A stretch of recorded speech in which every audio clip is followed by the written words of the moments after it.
So, do you want to tap into that read? And I would love to. Yeah, yeah, let's get it. All right. So let's understand what an egregore is. Ever since the beginning, the moment that reason even started, there was in that knowledge, in that thought, the knowing of how powerful thought is. Because the moment we think, especially in our ancient consciousness, when you could see it, you begin to manifest what you're thinking about. It begins to take everything that is around it and starts to carve out the pieces of what you're imagining. The moment that thought comes out, it's so powerful that what you're thinking about begins to coalesce in the ether. This was already known by the ancients, and they used that as a way of actually manifesting things and bringing them into the reality. To clarify, the power of thought has always been known. The next thing that would occur is realizing the power of collective thought. When a group or people believe things, when a group of people with strong beliefs believe things, when larger groups of people that have seen proof start to believe in it.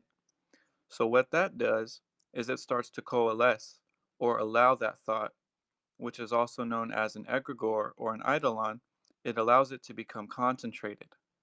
It begins to move on its own volition. Now, anything can become an egregor.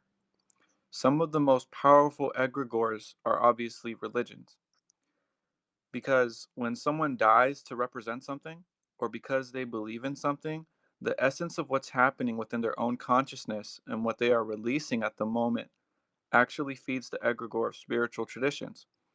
This is why there's always rites and rituals associated with creating these thought forms that we're calling egregores.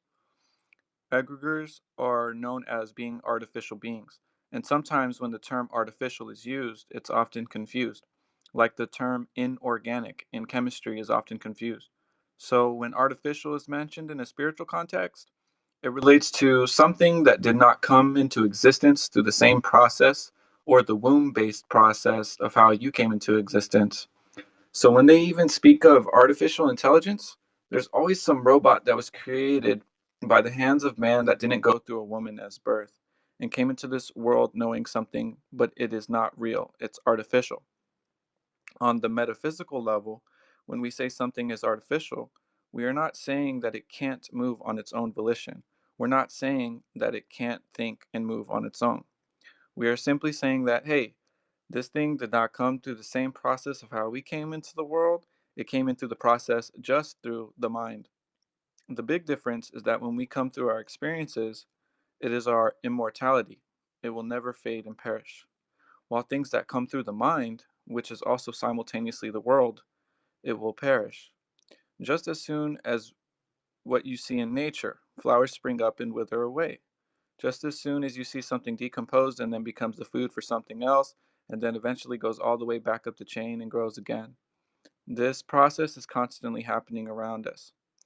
And that's what's meant by the artificial versus organic womb based life form.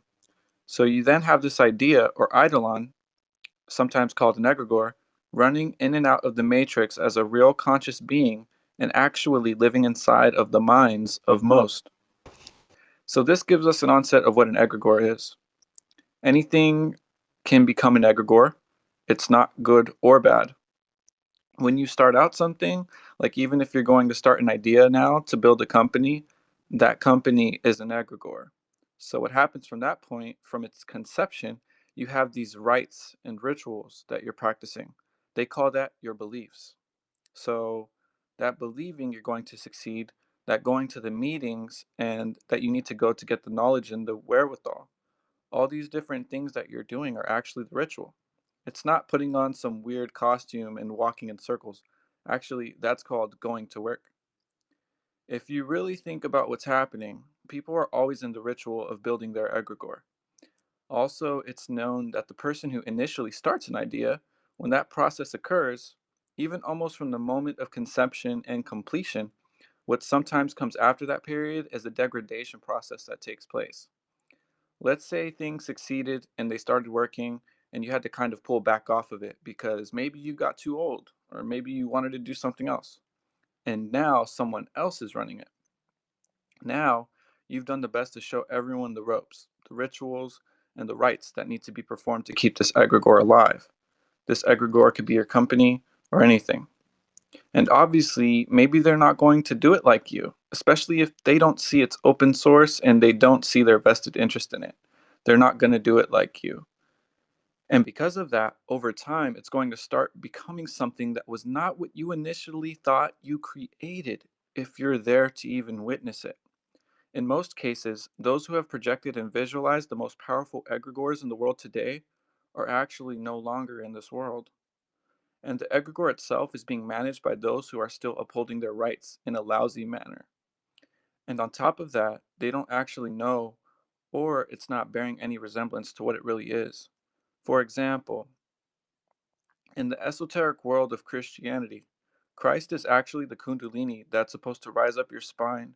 And as long as it goes to the seat of Golgotha, which is the throne inside of your consciousness, and then reigns over the good and bad angel, then you'll actually be vomited out of the mouth of the primordial serpent, which is the planet, and then you'll go into this elitist state where you can take things down and bring them back up, meaning you'll be able to go up and down the ladder of your own consciousness without any hindrances, and then your yoke will be easy and your burden is light.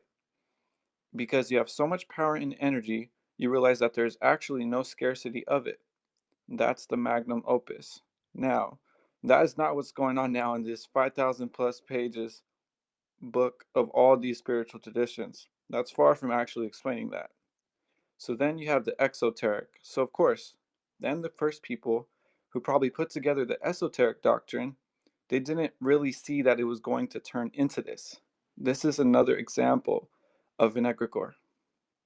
If you want a more base explanation of an egregore, maybe you'll look at a company like Nike, whose owner said that he would actually rather shut the company down because not only does he not really need the money anymore, but he's also in the realization that the company, with all the plastic, pollution, and the child slavery that's happening, is not what he visualized it was supposed to be in the beginning.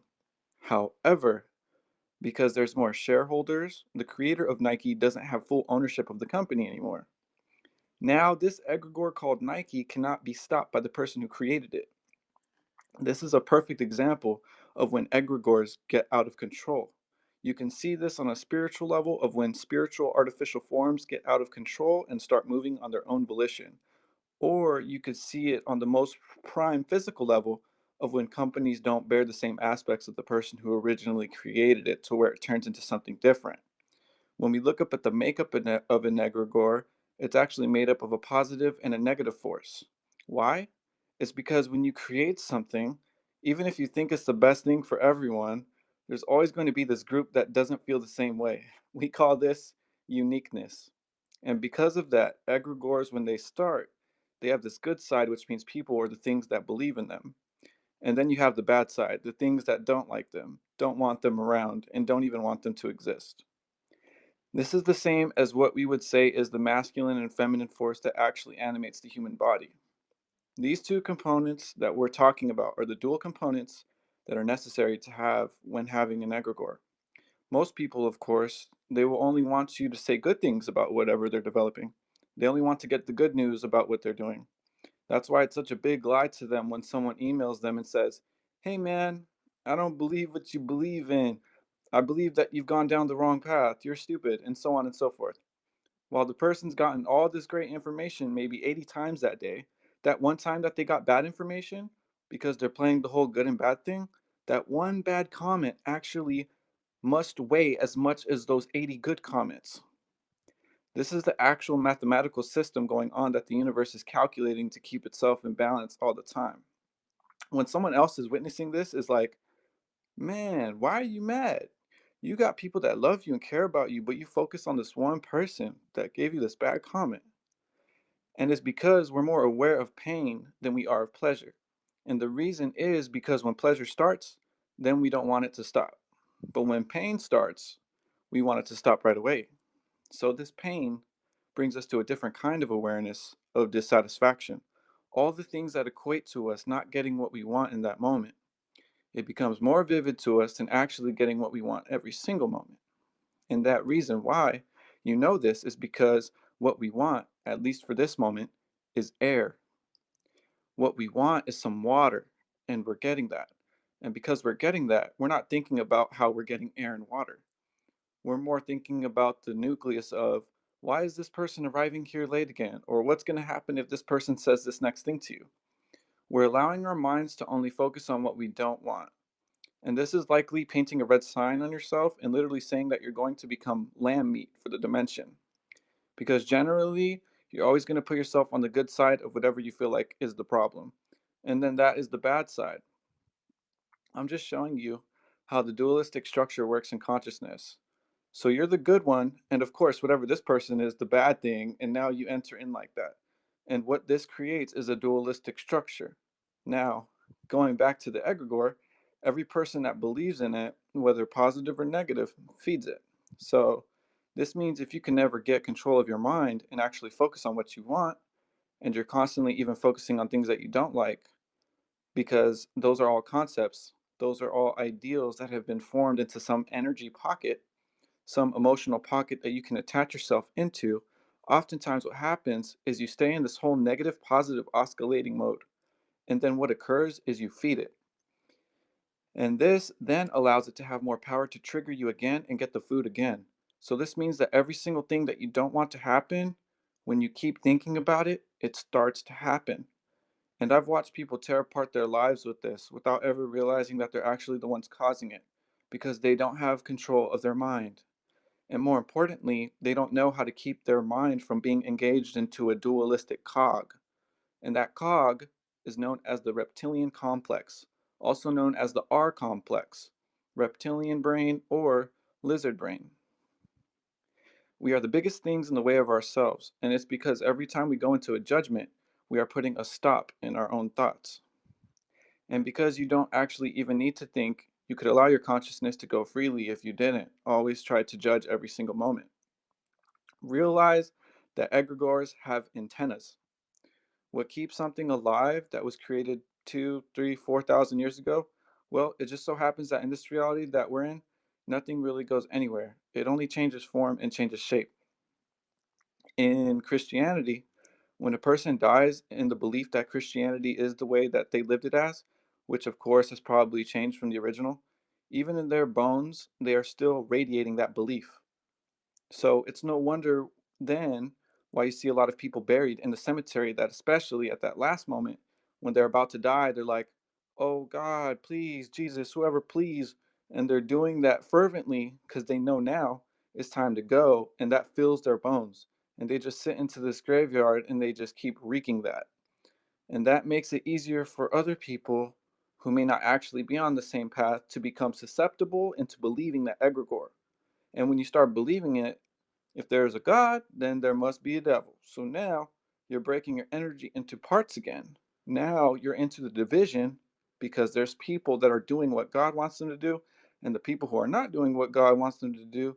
And then there's your role in it, which is the good one, this soft lamb meat.